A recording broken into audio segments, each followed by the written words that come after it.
In the early hours of July 31, 2022, around 5:30 a.m., 17-year-old Mackenzie Shirilla smoked some marijuana with her boyfriend and his friend.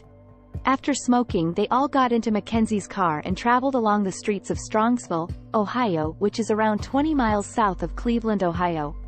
Unfortunately, the two passengers in her vehicle, Mackenzie's boyfriend Dominic Russo, age 20, and his friend Davian Flanagan, age 19, had no idea the tragedy that was up ahead. As she was driving, Mackenzie picked up her speed and suddenly plowed her vehicle, a Toyota Camry, into a large brick wall at a speed of up to 100 miles per hour. She fell unconscious and was trapped inside of her car along with the other two passengers. A passerby spotted the vehicle 45 minutes later and immediately called for help. Mackenzie miraculously survived the crash. The other two passengers were unfortunately pronounced dead at the scene. After the tragic accident, Mackenzie posted a tribute on her boyfriend's online obituary saying how much she loved and missed him. Despite the tragic car crash, Mackenzie was able to remain free and live her life.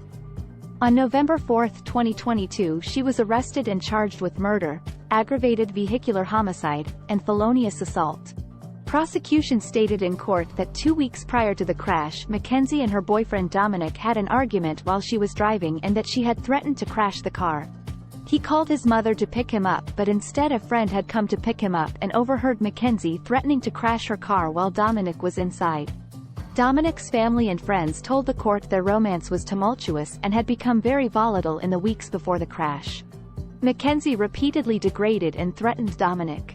She really wanted to end their relationship, and according to the prosecution, she already had a plan in place. Prosecutors said she was on a mission of death that she saw as her way out of their toxic relationship and that she'd scouted out the route a week before she killed him and his friend. This is premeditation. Mackenzie recently was on a bench trial.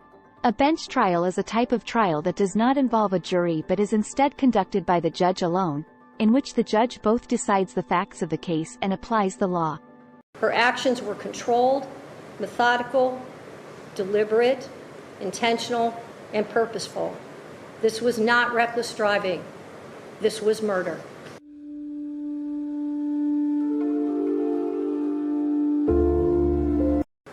This was such a senseless tragedy. All she had to do was end the relationship and move on. I really hope the judge throws the book at her and gives her life in prison. My heart goes out to the families. May they all find peace and understanding during this difficult time.